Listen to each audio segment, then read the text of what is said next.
Determinants of economic development का दूसरा हिस्सा इकोनॉमिक डिटर्मिनेंट्स का है। यद्यपि economic and non economic determinants में बहुत भेद नहीं होता, किंतु क्लासिफिकेशन की दृष्टि से इकोनॉमिक और नॉन इकोनॉमिक डिटर्मिनेंट्स का अध्ययन किया जाता है। आज के इस लेक्चर में हम आपसे उन कारकों को समझने की कोशिश करेंगे जिनके कारण अर्थव्यवस्था में विकास होता है और उन्हें इकोनॉमिक फैक्टर्स या आर्थिक कारक मानते हैं। इसमें सबसे पहले हम टाइप ऑफ इकोनॉमी की चर्चा करेंगे। अर्थव्यवस्था का स्वरूप क्या है?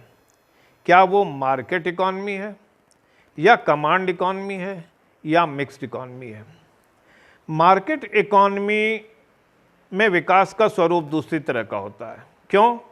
क्योंकि यहाँ पर प्राइवेट एक्सपेंशन होता है, प्राइवेट निजी क्षेत्र कार्य करता है, कंपटीशन होता है, उपभोक्ता स्वतंत्र होते हैं, मांग और पूर्ति में अपने आप सामंजस्य बनता है मार्केट मैकेनिज्म के कारण।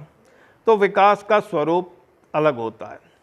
लेकिन अर्थव्यवस्था अगर कमांड इकोनॉमी है तो ऐसी अर्थव्यवस्थाओं में प्लानिंग की जाती है और हर चीज़ का उत्पादन और उपभोग प्लान के हिसाब से होता है। किस चीज़ का उत्पादन करना है, कितना करना है, कैसे करना है, ये सब सरकार तय करती है। तो ऐसी परिस्थिति में विकास का स्वरूप दूसरा होता है। और यदि मिश्रित अर्थव्यवस्था है तो विकास का स्वरूप दूसरा होता है, क्योंकि यहाँ निजी क्षेत्र भी काम करता है और सार्वजनिक क्षेत्र भी काम करता है। सरकार भी प्लानिंग करती है और उत्पादक आपस में प्रतियोगिता करते हैं। तो ऐसी परिस्थिति में विकास का स्वरूप दूसरी तरह का होता है। ये स्पष्ट रूप से नहीं कहा जा सकता कि इन तीनों में से कौन सी व्यवस्था सबसे अच्छी है विकास की दृष्टि से, लेकिन समय और इतिहास इस बात का गवाह है कि मार्केट इकोनॉमी जहां उत्पादक स्वतंत्र होते हैं वहां पर विकास स्वाभाविक होता है और तेज होता है। इसलिए आज सभी अर्थव्यवस्थाएं मार्केट इकोनॉमी की ओर बढ़ती जा रही हैं और समाजवादी या नियंत्रित अर्थव्यवस्थाएं कम होती जा रही हैं। किसी देश के आर्थिक विकास पर इस बात का भी असर पड़ता है कि वहाँ प्लानिंग का स्वरूप कैसा है और कितनी सफल प्लानिंग है, कितनी अच्छी प्लानिंग है। अगर प्लानिंग ठीक तरीके से की गई है, very long term planning, short term planning, annual planning, और प्लानिंग में देश के विकास की सभी ज़रूरतों को ध्यान में रखा गया है, तो विकास अच्छा हो सकता है। प्लान इकोनॉमी के अंतर्गत विकास दूसरी तरह के चलता है। प्लानिंग करने में यह ज़रूरी है कि हम अपनी पॉलिसीज़ को बनाएं। इकोनॉमिक पॉलिसीज़ को, किसी देश की इकोनॉमिक पॉलिसीज़ कैसी हैं, इस पे भी निर्भर करता है कि विकास का स्वरूप क्या होगा। विकास बढ़ेगा या विकास घटेगा या विकास स्थिर हो जाएगा। महत्वपूर्ण पॉलिसियों में पहले फिस्कल पॉलिसी पर विचार करते हैं। फिस्कल पॉलिसी का मतलब है ऐसी हमारी बजट की व्यवस्था, हमारी राजकोषीय नीति, सरकार कितना टैक्स लगाती है, किस तरह से टैक्स लगाती है, और जो राशि आती है सरकारी आय, उसका व्यय किस तरह से करती है, उसका क्या प्रभाव पड़ेगा, इसको हम लोग फिस्कल पॉलिसी कहते हैं। दो तरह की फिस्कल पॉलिसी होती है। एक एक्सपेंशनरी फिस्कल पॉलिसी, जिसमें अर्थव्यवस्था का विकास होता है। अगर सरकार घाटे का बजट बनाती है, आमदनी कम करती है और खर्चा ज़्यादा करती है, तो विकास तेज़ी से होगा। लेकिन अगर सरप्लस का बजट बनाती है, टैक्स ज़्यादा लेती है, आमदनी ज़्यादा करती है और खर्चा कम करती है, तो उल्टी स्थिति होगी, विकास पर बुरा असर पड़ेगा। इसी तरह से मॉनेटरी पॉलिसी कैसी है हमारी? क्या मॉनेटरी पॉलिसी एक्सपेंशनरी है? अगर मॉनेटरी पॉलिसी एक्सपेंशनरी है तो विकास तेज होगा। एक्सपेंशनरी मॉनेटरी पॉलिसी का मतलब है हम मनी सप्लाई बढ़ा रहे हैं, ब्याज की दर को घटा रहे हैं, चीप मनी पॉलिसी का प्रयोग कर रहे हैं। और कॉन्ट्रैक्शनरी मनी सप्लाई की पॉलिसी होगी या कॉन्ट्रैक्शनरी मॉनेटरी पॉलिसी होगी तो हमारा विकास घटने लगेगा। ट्रेड पॉलिसी हमारी व्यापार नीति, क्या हम देश के अंतर्गत व्यापार को बढ़ाना चाहते हैं या व्यापार को रोकना चाहते हैं? हम अंतर्राष्ट्रीय व्यापार को बढ़ाना चाहते हैं या अंतर्राष्ट्रीय व्यापार को रोकना चाहते हैं? इससे भी हमारा विकास प्रभावित होता है। हमारी इंडस्ट्रियल पॉलिसी, हमारी औद्योगिक नीति भी विकास को प्रभावित करती है। अगर हम बड़े उद्योगों को सहायता देना चाहें, उन्हें आगे बढ़ाना चाहें, हम बेसिक उद्योगों को सहायता देना चाहें, आगे बढ़ाना चाहें, तो विकास का स्वरूप दूसरा होता है। लेकिन अगर हम स्मॉल स्केल इंडस्ट्रीज़ को, कॉटेज इंडस्ट्रीज़ को बढ़ाना चाहें तो हमारे विकास का स्वरूप दूसरा होता है। तो इस तरह से सरकार की जो विभिन्न नीतियां हैं वो भी अर्थव्यवस्था के विकास को प्रभावित।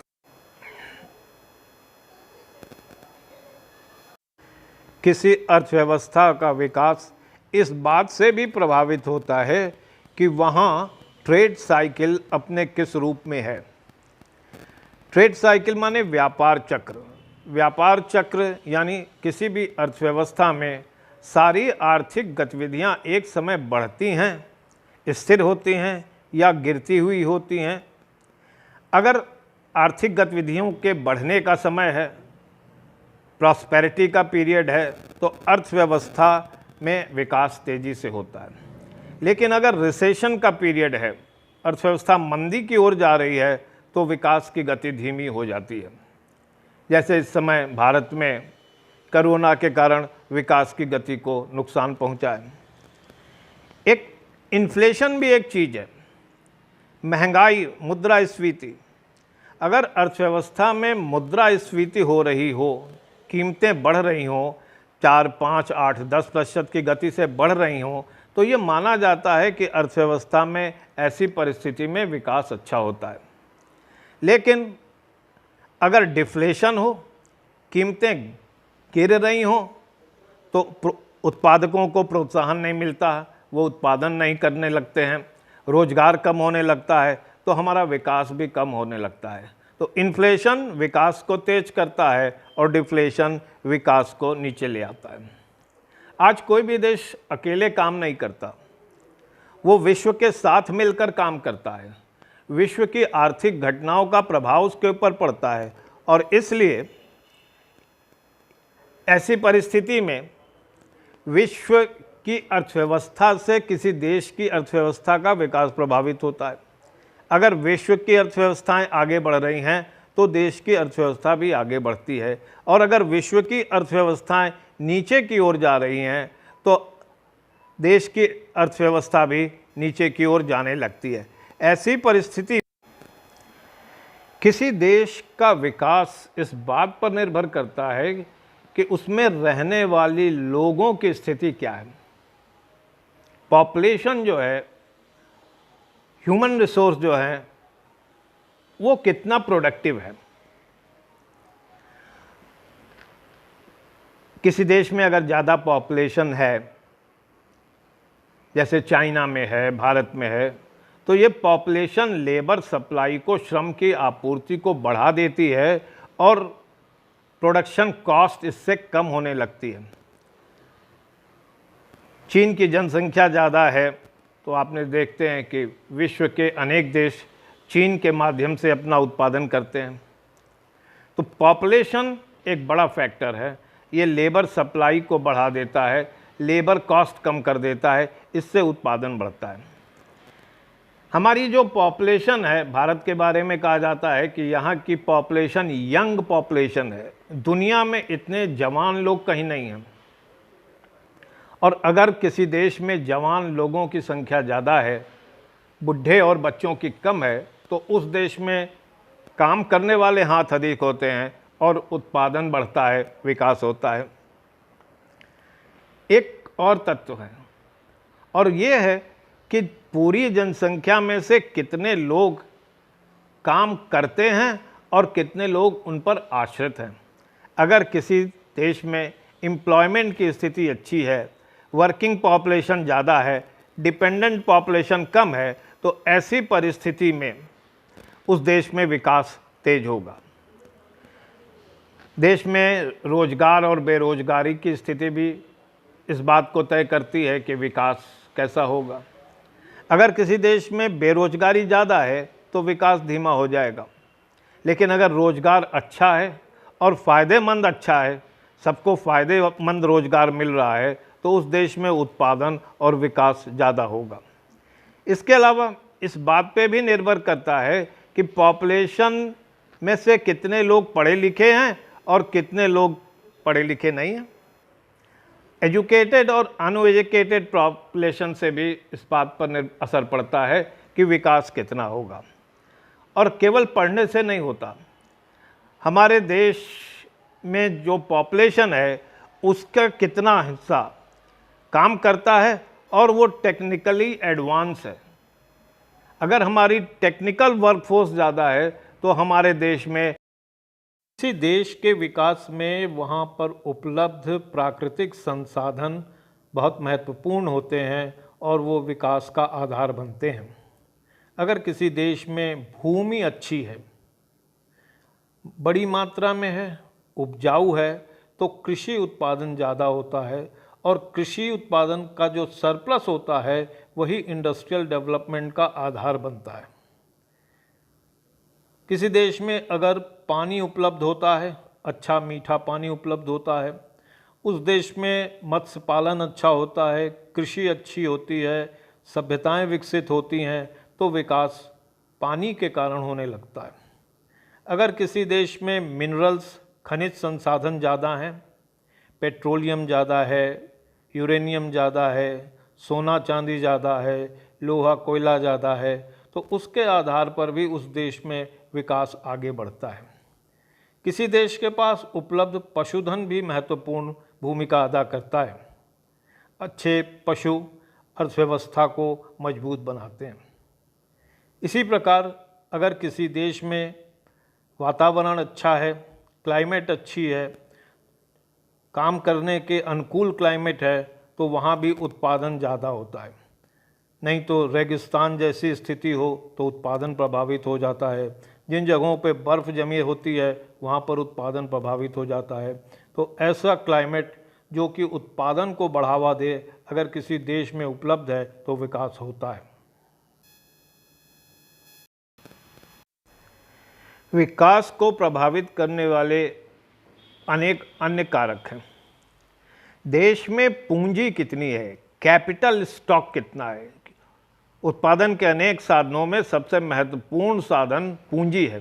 पूंजी का मतलब कल कारखाने हमारे पास कितने हैं, और लेवल ऑफ कैपिटल फॉर्मेशन, जब हम कल कारखानों का निर्माण करते हैं तो उसको हम कहते हैं कैपिटल फॉर्मेशन।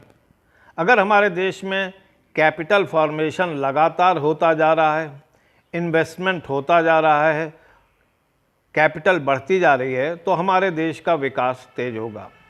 विदेशी पूंजी लग रही है कैपिटल फॉर्मेशन में तो विकास तेज होगा। फिजिकल कैपिटल के साथ साथ हमारे पास ह्यूमन कैपिटल यानी स्किल, प्रोडक्शन स्किल होनी चाहिए और नॉलेज होनी चाहिए। अगर हमारी प्रोडक्शन स्किल अच्छी है तो हमारा विकास तेज हो सकता है। हमारे पास नॉलेज अच्छी है तो हमारा विकास तेज हो सकता है। इसके अलावा कैपिटल फॉर्मेशन के लिए जो जरूरी है बचत और विनियोग। अगर हमारे देश में ऐसी संस्थाएं हैं जो देश की बचत को एक जगह जमा कर लेती हैं यानी बैंक हैं, और ऐसी संस्थाएं हैं जो इनका विनियोग कर लेती हैं यानी बड़ी बड़ी कंपनियां हैं जो बैंकों से उधार लेकर के विनियोग करती हैं, उत्पादन को बढ़ाती हैं, तो हमारे देश में या किसी भी देश में विकास तेजी से होता है। इसके अलावा एंटरप्रेन्योरशिप, ऐसे लोगों की ज़रूरत होती है देश को जो कि विनियोग करते हैं, रिस्क लेते हैं, उत्पादन बिना एंटरप्रेन्योरशिप के नहीं हो सकता। तो किसी भी देश का विकास इस बात पर निर्भर करता है कि उस देश में कितना साहसी तत्व है, कितने लोग नए नए उद्यम लगाने के लिए तत्पर होते हैं और रिस्क लेते हैं कि वो विनियोग कर सकें।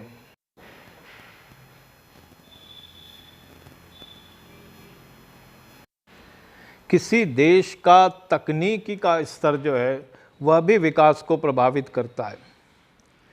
पुराने समय में लेबर इंटेंसिव टेक्नोलॉजी अपनाई जाती थी, उससे उत्पादन कम होता था। धीरे धीरे कैपिटलिज्म बढ़ा और कैपिटल इंटेंसिव टेक्नोलॉजी अपनाई जाने लगी, जिससे उत्पादन तेज़ी से बढ़ने लगा। तो जिन जगहों पर कैपिटल इंटेंसिव टेक्नोलॉजी होती है, मॉडर्न टेक्नोलॉजी होती है, आधुनिक तकनीकी होती है, वहाँ विकास तेज़ी से होता है। साथ ही साथ अगर आपके पास अपनी टेक्नोलॉजी नहीं है और आपका देश इस बात के लिए सहमत है कि आप विदेश से टेक्नोलॉजी ले आइए और उसका प्रयोग करिए, तो अगर कोई देश अपनी टेक्नोलॉजी को छोड़ करके बाहर की कैपिटल इंटेंसिव और मॉडर्न टेक्नोलॉजी को लेता है अपने देश में और उससे उत्पादन करने की कोशिश करता है, तो देश में उत्पादन बढ़ता है और विकास होता है। इसके अलावा फॉरेन ट्रेड और ट्रेड पॉलिसी बहुत महत्व रखती है, खास करके आज के समय में जब ग्लोबलाइजेशन का पीरियड है, अर्थव्यवस्थाएं एक दूसरे पर निर्भर हैं। फ्री ट्रेड पॉलिसी जो देश अपनाता है उसका विकास तेज होता है और जो प्रोटेक्शन की पॉलिसी अपनाता है उसके विकास पर बुरा असर पड़ता है। ये माना जाता है कि स्वतंत्र व्यापार यानी दो देशों के बीच में आयात निर्यात में न्यूनतम बंधन हो, न्यूनतम शर्तें हों तो विकास होता है। लेकिन अगर कोई देश विकास के मार्ग में प्रोटेक्शन की नीति चुनता है तो ज़रूर उसके आंतरिक विकास हो सकता है, लेकिन बिना इंटरनेशनल डिवीज़न ऑफ लेबर को इस्तेमाल किए, अंतर्राष्ट्रीय स्तर पर श्रम विभाजन का प्रयोग किए विकास तेज़ी से नहीं हो सकता। बहुत से देश एक्सपोर्ट प्रमोशन तो चाहते हैं, लेकिन इंपोर्ट सब्स्टिट्यूशन चाहते हैं, यानी इंपोर्ट करना नहीं चाहते, उसके बदले में अपनी चीज़ बनाना चाहते हैं। ये भी एक नीति है। भारत बहुत समय तक इस नीति पर रहा, लेकिन WTO रिजीम में उसको इसमें परिवर्तन करना पड़ा है और एक्सपोर्ट और इंपोर्ट दोनों को स्वीकार करना पड़ा है। तो ऐसा देश जो व्यापार को आज़ादी देता है वो देश तेज़ी से विकास करता है, और जो देश व्यापार पर रोक लगाता है उसका विकास थोड़ा बाधित हो जाता है। बिजनेस ऑर्गेनाइजेशन भी उत्पादन का एक साधन है। अगर हमारे बिजनेस ऑर्गेनाइजेशन बहुत छोटे छोटे हैं, अकेले कोई आदमी काम करता है या पार्टनरशिप में काम करता है, तो विकास धीमा होता है। लेकिन अगर किसी देश में जॉइंट स्टॉक कंपनीज़ हैं, संयुक्त पूंजी वाली कंपनी है, तो वहाँ विकास तेज होता है। उसी से और आगे बढ़ें तो अगर किसी देश के पास मल्टीनेशनल कंपनीज़ हैं तो उसमें विकास और तेज होता है। देश में अगर फॉरेन कंपनीज़ आ रही हैं और उत्पादन कर रही हैं, मल्टीनेशनल कंपनी आ रही हैं, उत्पादन कर रही हैं, तो देश का विकास तेज हो जाता है। इसलिए बिजनेस ऑर्गेनाइजेशन भी विकास में अपना महत्व रखता है और उसका असर पड़ता है। इस प्रकार आपने देखा कि किसी देश का विकास अनेक बातों पर निर्भर करता है। वहाँ पर किस तरह की अर्थव्यवस्था है, प्लान इकॉनमी है या मार्केट इकॉनमी है, वहाँ पर उपभोक्ता और क्रेता विक्रेता के बीच में कंपटीशन है कि नहीं है, उसका असर पड़ता है। नेचुरल रिसोर्सेज की स्थिति कैसी है, उसका असर पड़ता है। ह्यूमन रिसोर्सेज की स्थिति कैसी है, उसका असर पड़ता है। उसका देश विदेश के साथ संबंध कैसा है, उसका असर पड़ता है। ट्रेड पॉलिसीज़ क्या हैं, फिस्कल पॉलिसीज़ क्या है, मॉनेटरी पॉलिसी क्या है, ऐसे अनेक आर्थिक तत्व हैं जो कि किसी देश के आर्थिक विकास को प्रभावित करते हैं। धन्यवाद।